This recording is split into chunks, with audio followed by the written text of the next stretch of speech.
தயவு செய்து அதை கேட்டீங்கன்னா அவர் மகிழ்ச்சி அடைவார்.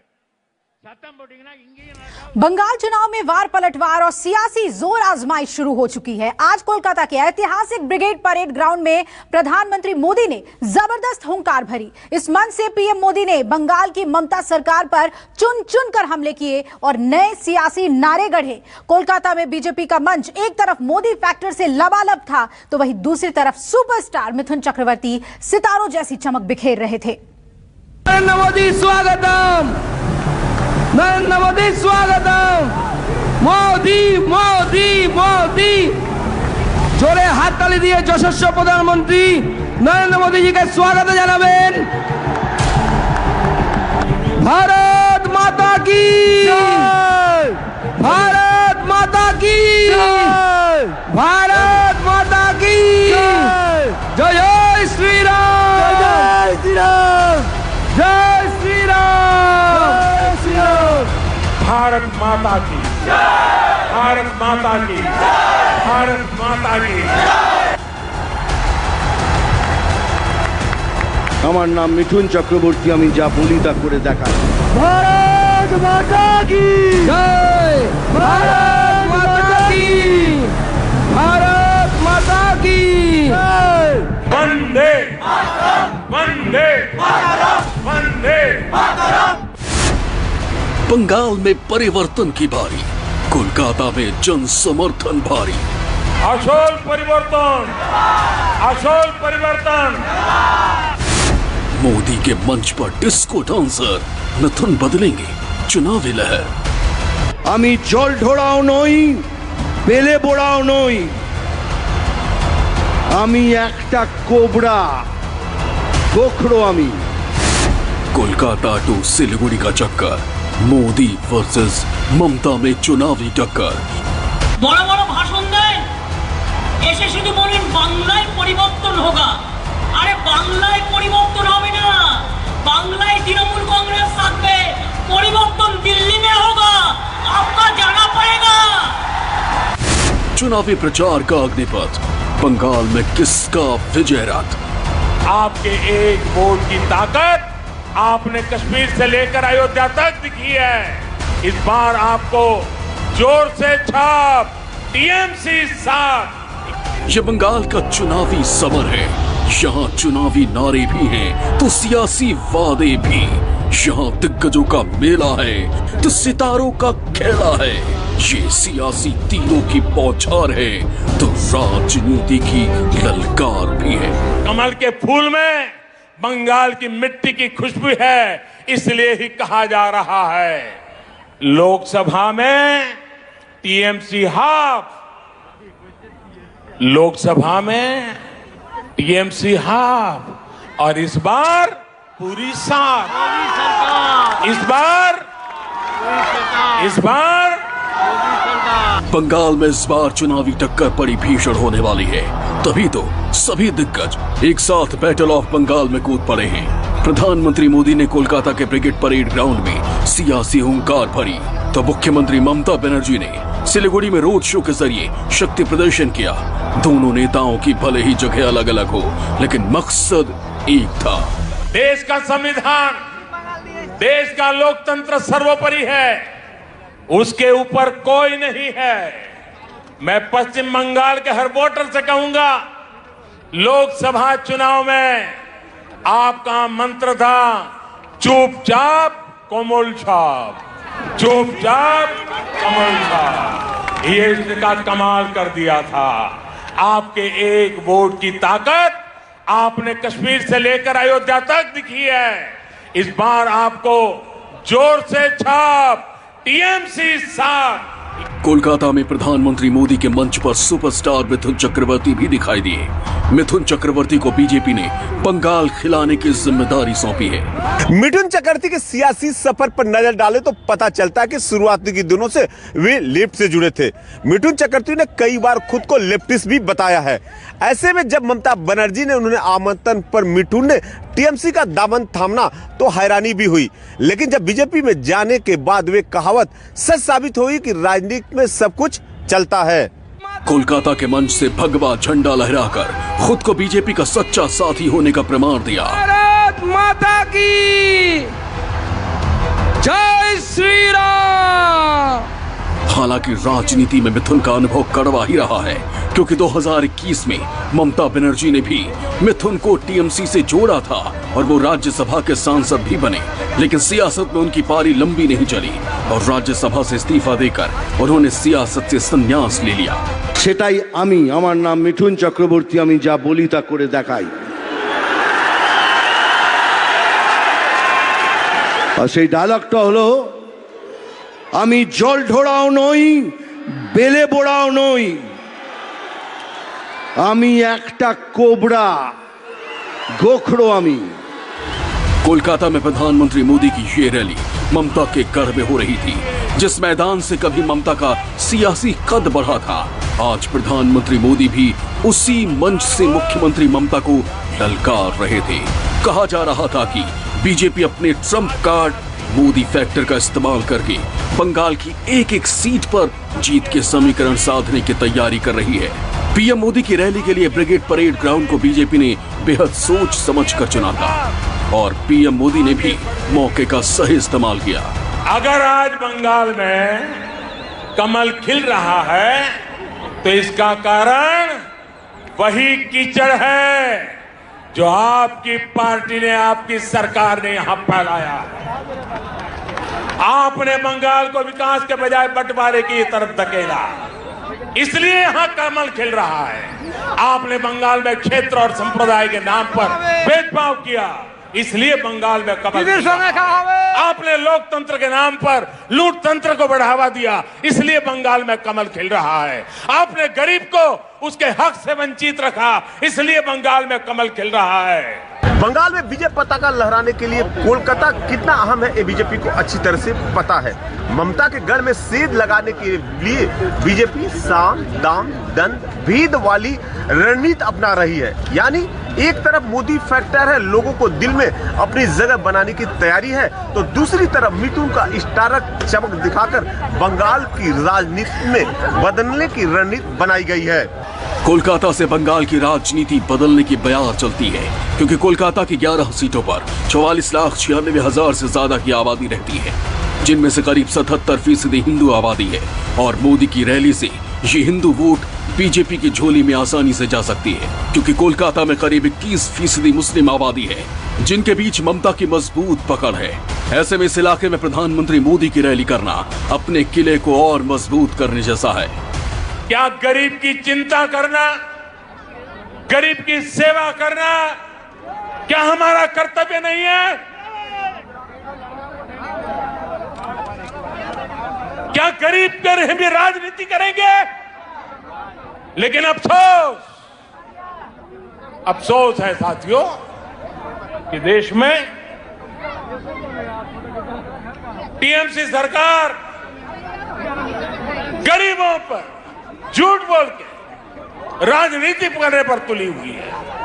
हर घर जल पहुंचाने के लिए केंद्र सरकार जो पैसे भेज रही है, उसका बहुत बड़ा हिस्सा आज तक यहां की सरकार खर्च ही नहीं कर पाई। 2019 से पहले तक बीजेपी बंगाल की राजनीति में बहुत बड़ा फैक्टर नहीं थी, लेकिन 2019 के लोकसभा चुनाव में बीजेपी ने बाजी पलट कर रख दी है। आंकड़ों को देखें तो 2019 में बीजेपी को करीब 41% वोट के साथ 18 सीटें मिली थी, जबकि टीएमसी के पास करीब 44% वोटों के साथ 22 सीटें गई थी। यानी बीजेपी को टीएमसी से सिर्फ 3% वोट कम मिले थे। यानी 2019 के लोकसभा चुनाव के आंकड़ों से गदगद बीजेपी कोलकाता से ही पूरे बंगाल में राज करने की कोशिश में है। कोलकाता के जिस मैदान में प्रधानमंत्री मोदी ने सियासी हुंकार भरी, उसका भी अपना इतिहास है। कहा जाता है कि जिसका ये मैदान उसी का बंगाल। नरेंद्र मोदी जी का स्वागत है जनाबेन। बीजेपी ने भी ब्रिगेड परेड ग्राउंड में लाखों की भीड़ जुटाकर कुछ ऐसा ही संदेश देने की कोशिश की। भारत माता की, भारत माता की। बंगाल के चाय वाले, यहाँ के टी गार्डन में काम करने वाले, ये हमारे भाई बहन तो मेरे विशेष दोस्त हैं, क्योंकि मेरा चाय से जरा अलग ही नाता है। मेरे ऐसे कामों से उनकी भी अनेक परेशानियां कम हो रही हैं। हमारी सरकार के प्रयासों से मेरे इन चाय वाले दोस्तों को सोशल सिक्योरिटी स्कीम का भी लाभ मिलना तय हुआ है। युद्ध का सबसे बड़ा नियम यह है कि उसमें कोई नियम नहीं होता। जंग में सब जायज है और राजा की ताकत जनता होती है। और युद्ध जीतने का सबसे बड़ा मंत्र है विरोधी के घर में घुसकर जनता को अपने पक्ष में कर लेना। भारत माता की, भारत माता की, भारत माता की। बंगाल चुनाव में बीजेपी ने भी कुछ यही सियासी रणनीति बनाई है। बंगाल के अंदर जिन इलाकों में भी टीएमसी का गढ़ है, बीजेपी उन्हीं इलाकों में अपने दिग्गजों को उतारकर ममता के किले में दरार डालने की कोशिश कर रही है। मनोज पांडे, कोलकाता न्यूज 24। नरेंद्र मोदी स्वागतम, नरेंद्र मोदी स्वागतम, मोदी मोदी मोदी। जोरे हाथ ताली दिए यशस्वी प्रधानमंत्री नरेंद्र मोदी जी का स्वागत জানাবেন। तो कोलकाता से लेकर सिलीगुड़ी तक बंगाल की फिजाओं में सियासत की गूंज सुनाई दे रही थी। राजधानी कोलकाता में बीजेपी अपना शक्ति प्रदर्शन दिखा रही थी, तो सिलीगुड़ी में मुख्यमंत्री ममता बनर्जी पैदल मार्च के जरिए पावर शो दिखा रही थी। हालांकि ममता महंगाई के खिलाफ महिलाओं के साथ मोर्चा संभाल रही थी, लेकिन उनकी नजर उत्तर बंगाल की 54 विधानसभा सीटों पर थी। नरेंद्र मोदी स्वागतम, मोदी मोदी मोदी।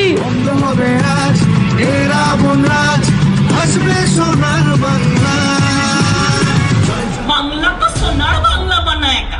अगर स्कूटी साउथ में बड़ी होती तो साउथ को दुश्मन बना लेती। प्रधानमंत्री बोले, प्रधानमंत्री চেয়ারটাকে तो সম্মান করুন।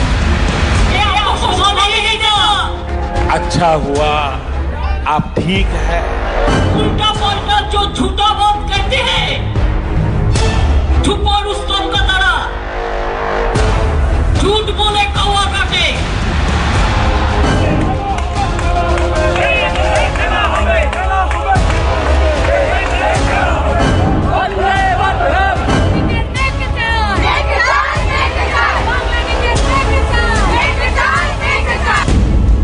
सिलीगुड़ी से ममता की हुंकार, कोलकाता में मोदी जयकार। बोलो दिल्ली को तो बेच दिया, दिल्ली का लाल किला को बेच दिया, कब ताजमहल को बेच देंगे। महंगाई पर ममता का रोड शो, बंगाल में सियासी खो खो। तीस्ता उत्तर बंग का हिस्सा, बांग्ला का हिस्सा, ये आपको याद होना चाहिए। बंग की जंग का जनतंत्र, किसके पास जीत का मंत्र। दीदी और उनके साथियों की नींद उड़ी हुई है।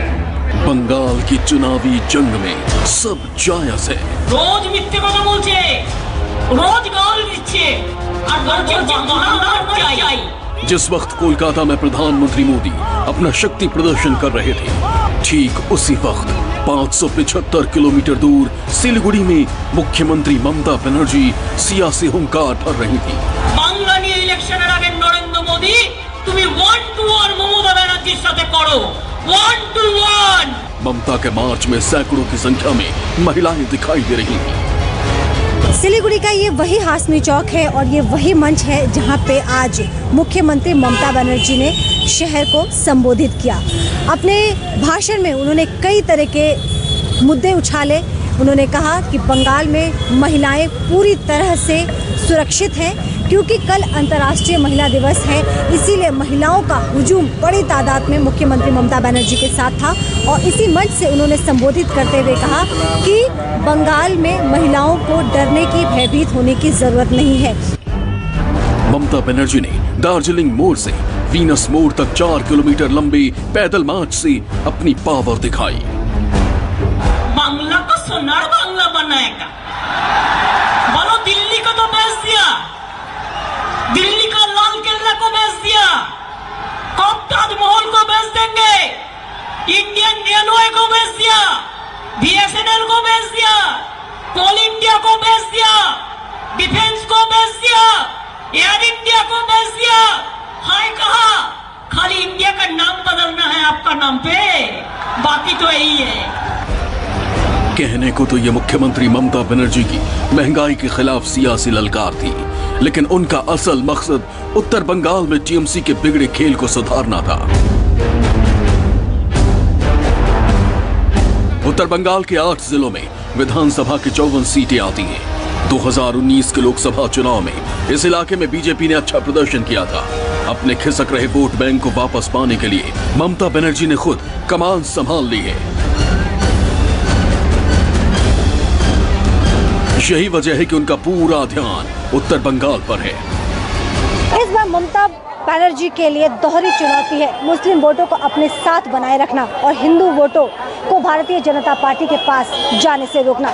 मुश्किल ये है कि लेफ्ट फ्रंट और कांग्रेस का गठबंधन मुस्लिम वोटों में सेंध लगाने की कोशिश कर रहा है, क्योंकि बंगाल में लेफ्ट फ्रंट ने इस बार फुरफुरा शरीफ के पीरजादा अब्बासी सिद्दीकी से गठबंधन कर लिया है, जो कि टीएमसी के लिए एक बड़ा खतरा हो सकता है।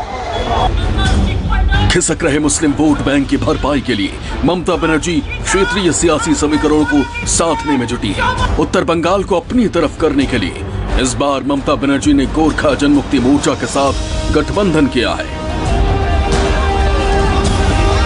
इसलिए उन्होंने अपने 291 उम्मीदवारों का ऐलान किया और बाकी बची 3 पर अपनी नई सहयोगी पार्टी गोरखा जनमुक्ति मोर्चा के दोनों धड़ों के लिए छोड़ दिया है। 2016 के विधानसभा चुनाव में सत्ताधारी टीएमसी उत्तर बंगाल की 54 सीटों में से सिर्फ 26 सीटें ही जीती थी, जबकि दार्जिलिंग, कालिम्पोंग और मालदा में पार्टी का खाता भी नहीं खुल पाया था। वही बात करें बीजेपी की तो उत्तर बंगाल की 8 सीटों में से 7 सीट बीजेपी के खाते में चली गई थी, जबकि 1 सीट कांग्रेस को मिली थी। बीजेपी ने उत्तर बंगाल की कूच बिहार, अलीपुरद्वार, जलपाईगुड़ी, दार्जिलिंग, रायगंज, बालूरघाट, उत्तरी मालदा में विजय पताका लहराया था। यानी 2019 के लोकसभा चुनाव में इस इलाके से टीएमसी का सुपड़ा साफ हो गया था। पार्टी एक भी सीट जीतने में कामयाब नहीं हो पाई थी। यही वजह है कि उत्तर बंगाल में पार्टी के खराब प्रदर्शन को देखते हुए ममता बनर्जी ने इस इलाके में अपनी पूरी ताकत झोंक दी है। कई बार वो उत्तर बंगाल के दौरे कर चुकी है।